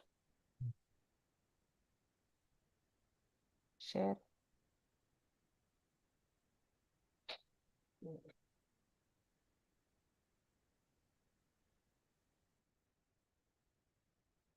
Okay. Now, okay. Can you see? Yeah. Yeah, okay. So these last 2 slides of mine, just to tell you the resources that you require are like this, and it might be difficult, but unless you ask for it, unless you make effort, we can do even without too many resources. So there is a learning management system. In our university, we use Moodle, but here it's Blackboard, Canvas, any of these learning management systems. We can use Mentimeter. This is available as an app. Somebody was asking for all the things. Slido, it's an app. In Slido, you can make ask questions. You can make small videos for the students to learn. Kahoot, real-time comprehension checks. These are audience response systems that we can use. There is collaboration hubs. This may be a little too technical, but we have to make efforts. We are in a changed world. Google Workspace, MS Teams, Slack, these will all facilitate group discussion. There are digital whiteboards, there is simulation and VR. We are all using all this in SQU, but it will all take a long period of time to talk about it. Now, last but just a small thing to tell everybody, you need to reflect on this. The first friction point, resistance to change. As teachers, and that's why I want to tell you my age, I'm 63. And I am proving that I will not be resistant. I want to change and I want to include I've been teaching arrhythmias for so many years, but this last semester I was so excited because the students gave such wonderful feedback. So this is because I am not afraid of changing. So you introduce activities gradually, even one is enough. Either do think, pair, share, do 1 minute activity. So because there, I will say, which is easiest for you, and look for success stories. Make sure the students feel interested, and all the institutions must provide professional development. So here I must immediately thank Chris. At least he thought about this. Dr. Rati also always asks about professional development. This did not come to me at 63 by myself or my effort. Half of it was I was professionally development classes were given to us, and we have to every semester we have a university Google sheet on which every individual teacher has to show what they have done for active learning. Can you imagine the amount of monitoring that we are being done? And we have to, so they make reports out of it. So we have no change. So no choice. So we are not resistant to change. We do it. Classroom management, there can be noise, there can be disruption. So we make rigid guidelines. We use structured activities and we monitor the activity. Initially, you will find difficulty, but as students get engaged, they will not make this much of noise. Like somebody else said that there can be time constraints, but 1 minute paper, some things like 1 minute paper do not take time. While yes, flipped classroom, problem-based learning, etc. require high amount of, but what we can do, this flipped classroom, when we learn to do it well, which also one of our colleagues used very nicely, students will learn. This is also there in the theory that I sent to you. So if you give them theory material to learn, you will say, oh, students are not reading and coming. Why the students are not reading and coming? Because they know the teacher will anyway cover it in the class. So if you give them a material to learn and change it into a case scenario application, students who made the effort will be very happy. Students who did not make the effort will lose out. But the next time they will learn that they will lose out if they don't prepare and come. So we have achieved our objective of them preparing for the class and we using the classroom for doing activity in the classroom and not covering the theory. This is all written in that in the handout that I have given to you. Then assessment complexities. You might find it difficult to assess. There are even active learning can be measured. I have no time to talk about it now. So there is measurement possible whether active learning is helping the students, and there could be resource scarcity. So whatever is the existing resources you can use, and that's why I said 1 minute paper doesn't require any resource. Think, pair, share does not require resource. Jigsaw puzzles can be made by ourselves. There are many techniques. MCQs can be done using QReport. So I showed you free resources. Now, last but not the least, I want to show you how to make, these are not PowerPoints. If you see, I can never make such beautiful PowerPoints. You look at each of my PowerPoint and you will know that I cannot make it. So basically here, what you're trying to do is start small, select one strategy, implement, assess, and iterate, or, feel convinced about it. So I'm not telling you, I just gave you awareness because this was the purpose of the class. But transforming to active learning is not about discarding traditional teaching techniques, but only structuring and reinforcing. By doing this, we can become more dynamic, we can become more interesting to the students. Now, quickly go to your Google. I will stop sharing this and share with you the Google to show you where notebook learning is. This is what always, even Chris was doubtful about it. You can see my Google. You can go to your Google page. Can you see these dots? Okay, go to these dots. You can please share again. Okay, sure. Thank you for reminding me. Where is my Zoom? Okay. Share. Fine. Let me go to the Google page.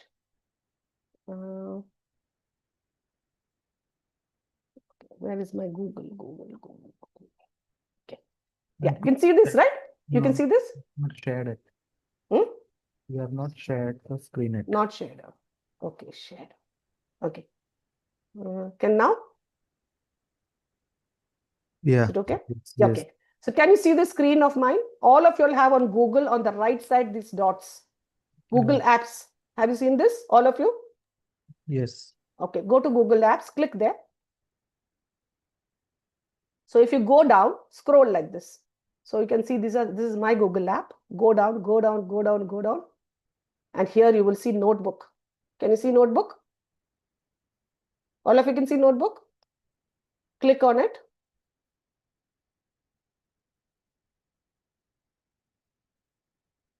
Okay. So if you go to Notebook and click on it, you will get a page like this. And because on Notebook I created, so create new notebook. You can go to creating new notebook. Okay. Now here you can drop your current PPT. What you have with you, that PPT, you put here in this drop your files. Okay. And then say upload the file. After uploading the file, you can give instruction on what you want in the slides. If you don't want to give any instruction, at least try, because I'm asking you to try, because I asked you to do this. Upload your files and then see the output of that same boring PPT, how it will come. If you had 100 slides, you will probably get 15 or 20 good slides, which the students will be able to focus and you will be able to cover without having to go over again and again and again. And if you want to make modifications, beautifully you can make modifications. All these tools allow you to do what you want to do. They are only trying to help you to make it better. So let me show you the things that can be done. So for example, after putting your slides, you can create an audio document, this audio document for the students to listen. So after you upload, you can make a slide deck, you can make videos, you can make mind maps, you can make flashcards, you can make quiz, you can make infographics. This all, you just have to play with a little bit and you will enjoy doing it. Especially, I hope the people who have less years of experience will be able to do it much more easily because they are the Gen Z that we're talking of. I will show you mine so that you can see. This is where you go to. Put your slides there. That's why I asked you to bring your LLM slides. If you're quick at it, put it now itself and you will see what you can do with it. Now here I want to show you my slides that I made. So this was my slides I made for today for you. Let me show you the other things that I've made with it. See, now to make an infographic, I made an infographic of the topic that I taught today. The students or anybody who's learning, infographic is a very quick method of learning. So see this, the active learning advantage. And I'm showing you the difference between passive learning and active learning. What does the statistics show? Statistics shows that students will jump their grades by half to 1 grade if active learning technique is used. What are the kind of active learning techniques to do? So this is an infographic in case, so see, I'm zooming it for you. What is the benefit, student equity and well-being? What is passive learning? What is active learning? What is academic performance and success of students who go through active learning? This is an infographic. Let me close this. I'll show you a quiz that we can make. So here is a mind map. If you want to do a mind map, but okay, that reminds me, this never is ending. You want to do an evidence-based teaching? You can add all your resource. Why I asked you to bring 4 research articles.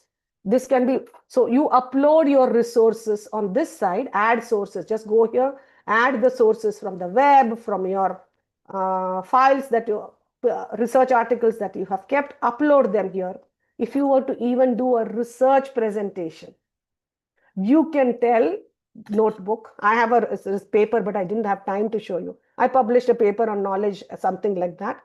Ask Notebook LLM to prepare a 10-minute slide presentation, 5 slides for 10 minutes on the paper, on my research paper. It will do it for you. All that you have to now do is double check, because AI is not magic.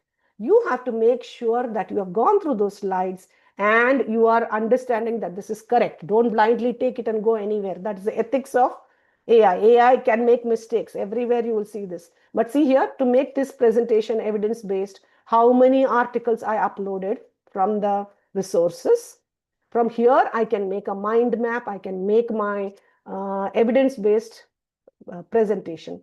So this was not PowerPoint. This was Notebook LLM. And I would never be able to make a PowerPoint on this. So these are just two things I've shown you. There is much more than this. I will share with Chris the 228 techniques of active learning. And now, can you tell me on the chat box if you have any questions? Sorry, I took a little more because these are long things. And I tried to be practical. Chris, anything that you want to tell me? Oh, man. That's good. So, any questions?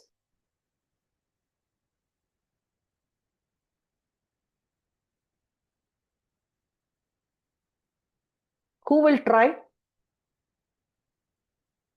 I can see that there are how many more people here at the moment? Who of you are going to try? There are only 39. Who of you are going to try? Let me put you back. Stop sharing. I can see Chris saying he's going to try.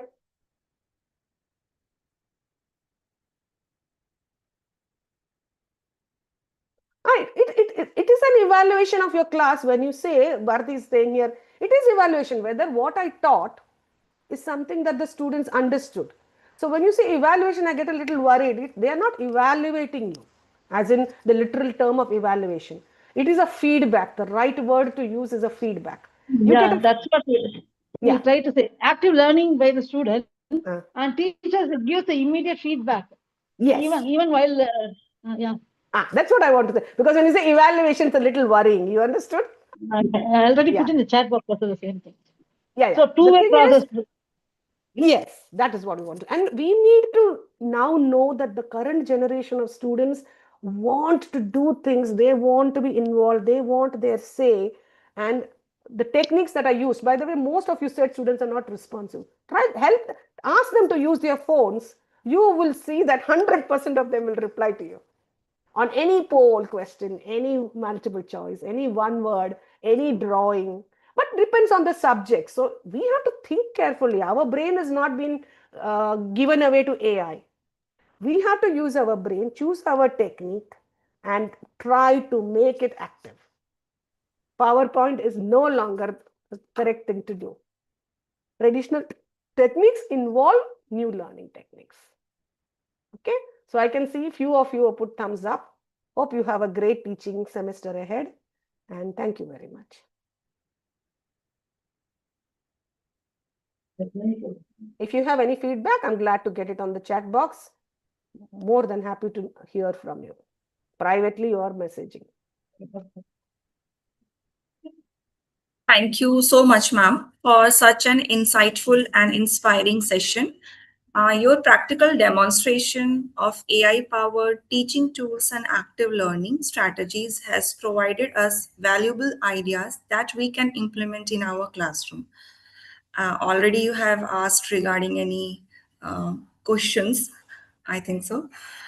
So anybody wants to ask or share any experience regarding today's sessions, they may ask. Yes, anybody who has used active learning techniques, because I saw it on the feedback, this is what I wanted to do, can share your experience. If it's positive, others might get inspired. They can support me.